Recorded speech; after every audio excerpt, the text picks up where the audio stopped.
گے آخرہ عتق من النار، آخری عشرے میں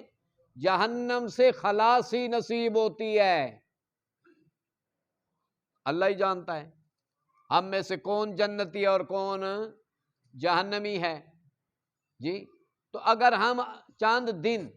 عاجزی کر کے، رو کے، تلاوت کر کے، درود شریف پڑھ کے، استغفار کر کے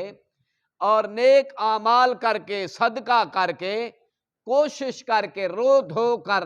اپنا نام جہنمیوں والی فہرست سے نکلوا کر جنتیوں والی فہرست میں لکھوا لیں تو کتنا بڑا انعام ہے اللہ میاں کا۔ لیکن عام طور پر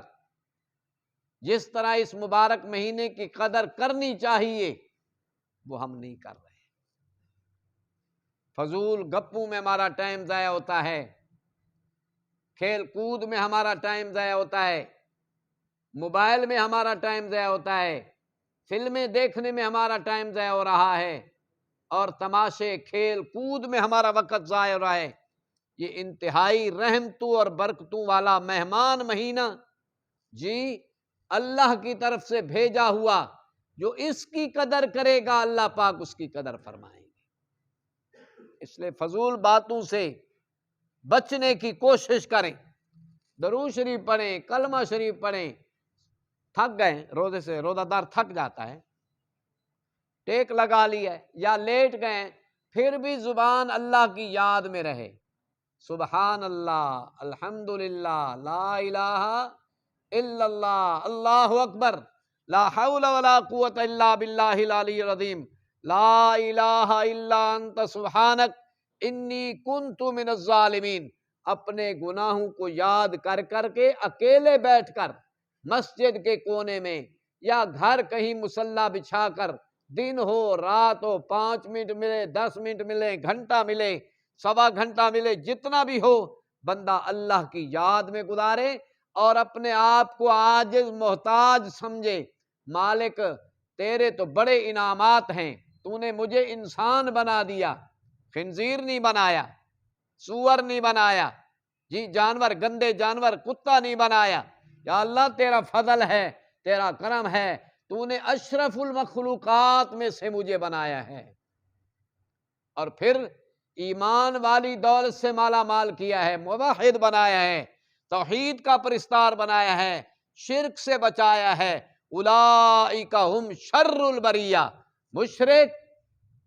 وہ کتے سے بھی بدتر ہے، خنزیر سے بھی بدتر ہے۔ اے مالک تیرا فضل ہے، تو نے مسئلہ توحید کی سمجھ عطا فرمائی، اے مالک تیرا فضل ہے، تو نے اپنے پیارے انبیاء علیہ السلام کی شان، عزت، قدر کی توفیق نصیب فرمائی، ان کا مقام پہچاننے کی توفیق نصیب فرمائی۔ اے اللہ قرآن و سنت سے ہمیں لگاؤ نصیب کیا،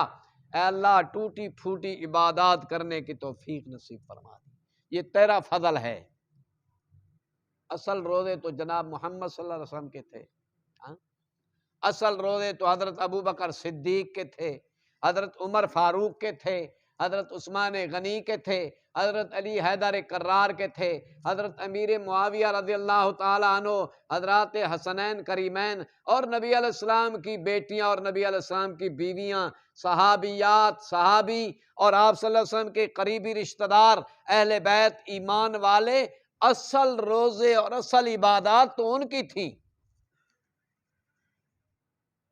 ہم عبادت بھی کر رہے ہیں، نماز بھی پڑھ رہے ہیں، اور خیال ہمارا گھاس کی طرف ہے، خیال ہمارا دکان کی طرف ہے، خیال ہمارا نوکری کی طرف ہوتا ہے۔ اللہ قبول فرما لے تو اس کا فضل ہے، ورنہ ہماری عبادات جیسی ہمیں معلوم ہے کہ ہم کیسی عبادت کر رہے ہیں۔ اللہ پاک ہماری عبادات کو اپنی بارگاہ میں قبول اور منظور فرمائے۔ جو ہم تراویح پڑھ رہے ہیں، 50% لوگ تو روزہ نہیں رکھتے، اگر ٹھنڈک ہے، سردی ہے، پھر بھی روزہ نہیں، الٹا روزے کا مذاق اڑاتے ہیں۔ اللہ سے روزی مانگی تھی، کوئی روزے تو نہیں مانگے تھے، بس یہی کلمے منہ سے نکالے اور کافر ہو گیا، اللہ کی توہین کر دی، ماہ رمضان شریف کی توہین کر دی، روزے کی توہین کر دی، روزے والی آیات کا گویا انکار کر دیا، بیوی طلاق ہو گئی، اسلام سے خارج ہو گیا، مذاق بنا رہا ہے،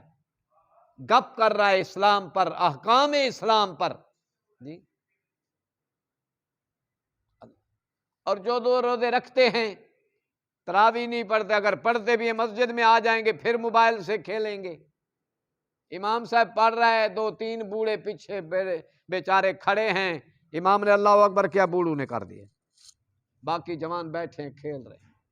جب امام رکوع پر جائے گا بھاگ کر پیچھے شامل ہو، اس طرح آواز آتی ہے پیچھے قدموں کی، جیسے گھوڑے آ گئے ہوں، مسجد میں گھوڑے داخل ہو گئے ہوں۔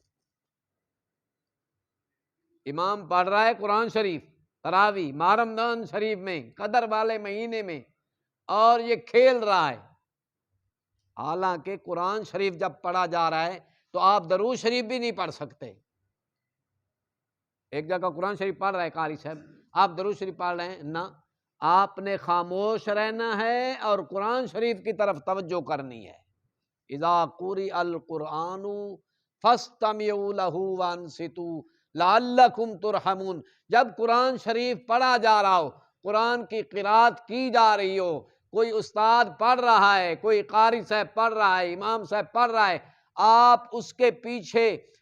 جائز بات بھی نہیں کر سکتے، کلمہ شریف نہیں پڑھ سکتے، درود شریف نہیں پڑھ سکتے۔ امام نے اللہ اکبر کہہ دیا، سبحانک اللہم پڑھ رہا ہے تو آپ پیچھے سبحانک اللہم پڑھ سکتے ہیں۔ اگر امام نے الحمد شریف شروع کر دیا تو آپ نے پیچھے الحمد شریف بھی نہیں پڑھنا۔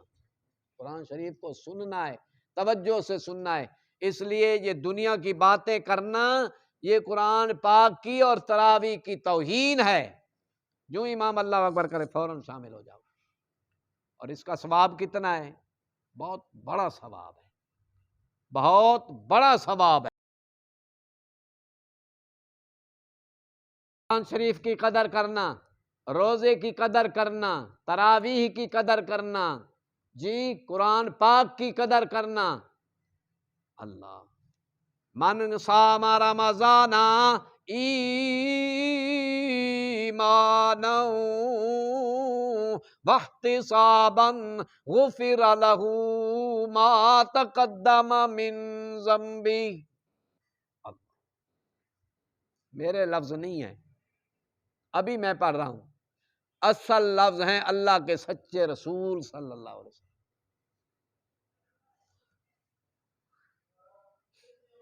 اللہ فرمایا، من جو مومن ایمان والا قام رمضان ماہ رمضان شریف کی راتوں میں اٹھ کر قیام کرے گا، تراویح پڑھے گا، من صام رمضان، اور فرمایا جو روزے رکھے گا ماہ رمضان شریف کے، ایمانا واحتسابا، ایمان کی حالت میں، مومن بندہ ایمان والا، مشرک نہیں، بدعتی نہیں، یہودی نہیں، عیسائی نہیں، ایمان والا مومن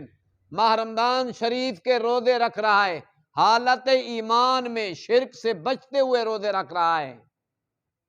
شرک نہیں کرتا، ایمان والا ہے، روزے رکھ رہا ہے، اور حالت ایمان میں روزہ رکھا ہے، واحتسابا، اور خالص اللہ کی رضا کے لیے روزے رکھے ہیں، فرمایا غفر لہ ما تقدم من ذنبہ، پہلے جتنے اس کے گناہ ہیں سارے معاف ہو گئے۔ روزوں کی یہ برکت ہے۔ 11 مہینے جو گناہ ہوئے ہیں، اللہ روزوں کی عزت اور قدر کی وجہ سے پچھلے 11 مہینے کے گناہ معاف فرما دیتے۔ ومن قام ایمانا واحتسابا، جو آدمی رات کو کھڑے ہو کر تراویح پڑھے گا حالت ایمان میں اور ثواب کی نیت سے، ریا دکھلاوا نہیں، یہ نہیں کہ محلے والے کہیں گے فلاں حاجی آیا ہے تراویح پر، فلاں حافظ صاحب آیا ہے تراویح پر، نہیں، اللہ کی رضا کے لیے تراویح پڑھ رہا ہے کہ اللہ راضی ہو جائیں۔ اللہ کا حکم ہے، میرے پیارے نبی کا طریقہ ہے، میں تراویح پڑھ رہا ہوں 20 رکعت، اور حافظ قرآن سے سن رہا ہوں اور توجہ سے سن رہا ہوں، ایک ایک آیت کو ادب احترام سے سن رہا ہوں،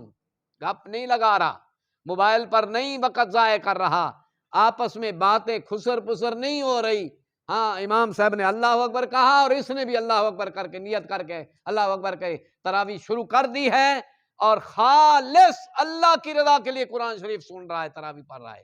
تو فرمایا اس کی کیا برکت ہے؟ اللہ میاں اس گناہگار بندے کے پچھلے سارے گناہ معاف فرما دیں گے۔ وَمَنْ قَامَ لَيْلَةَ الْقَدْرِ ایمانا واحتسابا غفر لَهُ مَا تَقَدَّمَ مِنْ ذَنْبِهِ۔ جو آدمی لیلۃ القدر کی رات کو جاگا ایمان کی حالت میں، مومن ہے، مومن شرک نہیں کرتا، جنڈی کا سلام نہیں کرتا، قبر والے سے اولاد نہیں مانگتا، کبھی بھی نہیں مانگتا، ایک اللہ سے مانگتا ہے، بھوکا ہے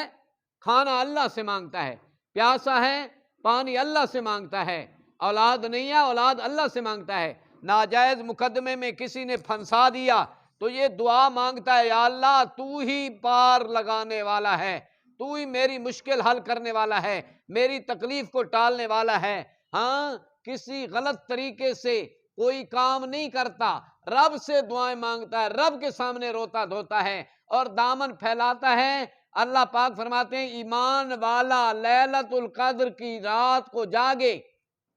تو کیا ملے گا؟ غفر لہ ما تقدم من ذنبہ، پچھلے جتنے گناہ ہیں لیلۃ القدر کی برکت والی رات میں جاگنے کی وجہ سے اللہ پچھلے گناہ معاف فرما دیں گے۔ معمولی کام نہیں ہے، بہت بڑا کام ہے، لیکن ایمان والے کے لیے یہ بشارتیں ہیں، مشرک کافر کے لیے یہ بشارتیں نہیں ہیں، اور صرف اللہ کی رضا کے لیے یہ کام کرنے ہیں۔